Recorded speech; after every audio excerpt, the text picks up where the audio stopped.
เนาะทักทายสบายดียามแรกเนาะวันนี้มีโอกาสได้เลิกเรียนไว้เนื่องจากว่าเทปูนฟ้าเที่ยงเนาะวันอาเพิ่นก็เลยให้เลิกก่อนเวลามีเวลามาทักทายกับพี่กับน้องใจเว้นเนี่ยเบิ่งบรรยากาศงามๆจากฝนตกแล้วเนาะ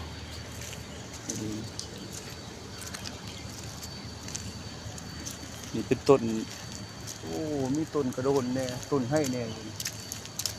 ต้นดูเพาะโอ้3ต้นอยู่กกเดียวทางนี้ก็เป็นบรรยากาศเสาไฟฟ้าเนาะไฟฟ้าแรงสูงหลังจากฝนตกแล้วก็บรรยากาศแจ่มใสท้องฟ้าแจ่มใสงามทิวทัศน์ธรรมศาสตร์จันทรางเขาเป็นต้นดูใหญ่